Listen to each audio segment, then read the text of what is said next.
இந்த கேரவன் வாகனத்தில் அவர் திருச்சி விமான நிலையத்திலிருந்து போகும்போது செய்தியாளர்கள் அவர் சந்திப்பதற்காக ஜன்னல் வழியாக மைக் நீட்டுறாங்க. ஆனால் செய்தியாளர்கிட்ட பேசாமல் ஜன்னலில் திடீர்னு மூடுறாரு.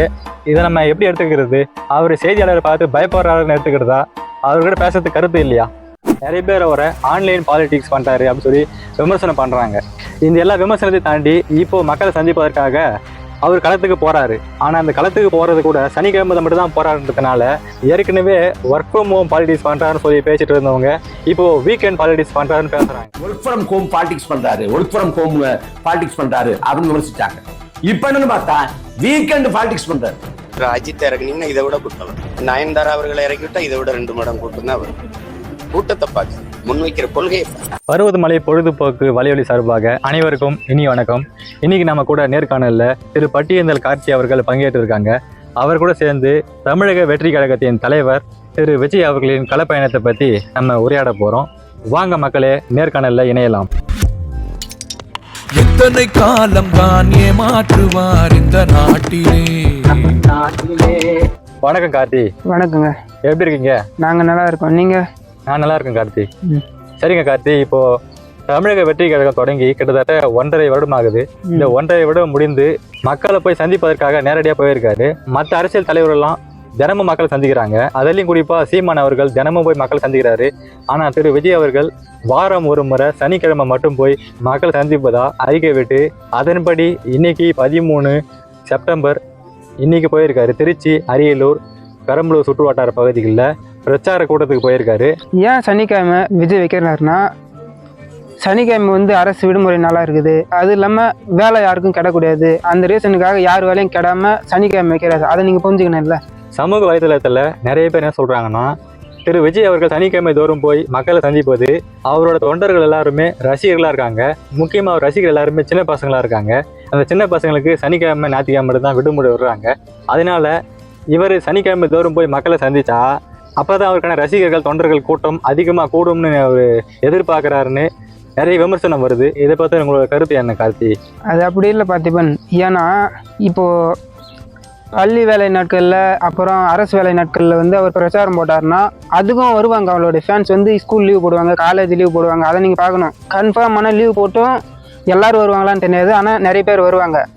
யார் வேலையும் கிடக்கூடாதுன்னு சொல்லிட்டு தான் அவர் சனி ஞாயிறு லீவ் நாளில் போட்டு வர வைக்கிறாரு. அதை நீங்கள் பார்க்கணும்ல.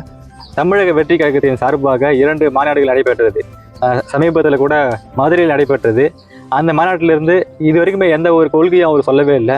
எந்த ஒரு கொள்கை கோட்பாடு சொல்லலை. ஆனால் பேச்சுக்கு மட்டும் என்னோட கொள்கை எதிரி பாஜக, என்னோட அரசியல் எதிரி திமுகன்னு சொல்கிறாரே தவிர அவர் நிலையான ஒரு கொள்கையும் கோட்பாடும் இது வரைக்குமே எந்த ஒரு பொது மேடையிலையும் எடுத்து சொல்லவே இல்லை.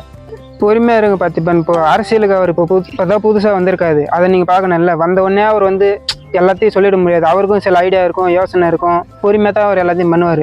இஷ்டத்துக்கும் எல்லாருமாரி வாய் விட்டு வளர்ந்து கட்ட மாட்டார். அது புரியும் நல்லா உங்களுக்கு. இன்னும் எவ்வளோ பொறுமையாக இருக்கணும்? கிட்டத்தட்ட கட்சி ஆரம்பித்து 1.5 வருடம் ஆகுது. கடந்த 2024 பிப்ரவரி மாதமே கட்சி ஆரம்பிச்சிட்டாரு. அப்போ கட்சி ஆரம்பித்து கிட்டத்தட்ட 1.5 வருடம் ஆகி இன்னமும் அவர் எந்த ஒரு கட்சியிலிருந்து கொள்கை கோட்பாடு எதுவும் சொல்லாமல் வெறும் ரசிகர்களை மட்டுமே தொண்டர்களாக வச்சு அவர் கட்சி நடத்திட்டு இருக்காரு. நிறைய பேர் அவரை ஆன்லைன் பாலிடிக்ஸ் பண்ணுறாரு அப்படின்னு சொல்லி விமர்சனம் பண்ணுறாங்க.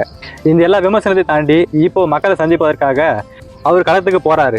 ஆனால் அந்த களத்துக்கு போகிறது கூட சனிக்கிழமை மட்டும் தான் போகிறாருன்றதுனால ஏற்கனவே ஒர்க் ஃப்ரம் ஹோம் பாலிடிக்ஸ் பண்ணுறாருன்னு சொல்லி பேசிட்டு இருந்தவங்க இப்போது வீக்கெண்ட் பாலிடிக்ஸ் பண்ணுறாருன்னு பேசுகிறாங்க. இதை பற்றி நீங்கள் என்ன நினைக்கிறீங்க? அப்போ ஒரு உண்மையில் அவர் வீக்கெண்ட் பாலிடிக்ஸ் தான் பண்ணுறாரா? மக்களை சந்திப்பதற்கு தினமும் போகலாமே, எதுக்கு வாரத்தில் ஒரு நாள் மட்டும் போகணும்? அதுக்கான காரணம் நான் ஏற்கனவே உங்ககிட்ட சொல்லிட்டேன் பார்த்திபன். ஏன்னா வந்து நான் சொல்கிறது உங்களுக்கு வந்து புரிஞ்சிருக்குன்னு நினைக்கிறேன். யார் வேலையும் கிடக்கூடாது சொல்லிதான் அவர் வந்து விடுமுறை நாட்களில் போகிறாரு. இன்னைக்கு திருச்சி விமான நிலையத்தில் கூட செய்தியாளர்கள் அவர் சந்திக்க போயிட்டு இருக்கும்போது அவர் கேரவனில் போயிட்டுருக்காரு மக்களை சந்திப்பதற்காக. வரலாறு திரும்புகிறதுன்னு அவர் கட்சி கொள்கை தலைவரோட புகைப்படங்கள்லாம் வச்சுருக்காரு. அப்புறம் அண்ணாவும் எம்ஜிஆரோட புகைப்படமும் சைடில் வச்சுருக்காரு. இந்த கேரவன் வாகனத்தில் அவர் திருச்சி விமான நிலையத்திலேருந்து போகும்போது செய்தியாளர்கள் அவர் சந்திப்பதற்காக ஜன்னல் வழியாக மைக் நீட்டுறாங்க. ஆனால் செய்தியாளர்கிட்ட பேசாமல் ஜன்னலில் திடீர்னு மூடுறாரு. இதை நம்ம எப்படி எடுத்துக்கிறது? அவர் செய்தியாளரை பார்த்து பயப்படுறாருன்னு எடுத்துக்கிறதா? அவர்கிட்ட பேசுறதுக்கு கருத்து இல்லையா? அப்படி ஒன்றும் இல்லை. அவர் வந்து டைம் வேஸ்ட் பண்ணக்கூடாதுன்னு சொல்லிட்டு சீக்கிரமாக அவரோட வேலையை பார்க்கணுன்னு தான் போனார். தவிர திரு கார்த்தி அவர்களே, இப்போ நடிகர் விஜய் அவரோட கலை பயணத்தில் மக்களோட மனசில் விஜய் இடம் பிடிப்பாரா, இடம் பிடிக்க மாட்டாரா? நடிகர் என்ற பார்வையில் தான் மக்கள் பார்ப்பாங்களா, இல்லை அரசியல்வாதியாக அவர் மாறுவாரா இந்த பிரசாரத்துக்கு அப்புறம்? நீங்கள் சொல்கிறது எல்லாமே எனக்கு புரியுது. நீங்கள் கேட்குற அனைத்து கேள்விகளுக்கும் 2026 பதில் சொல்லும் உங்களுக்கு. ஒவ்வொரு நாளும் போய் மக்களை சந்திக்கிறதா தலைவர்.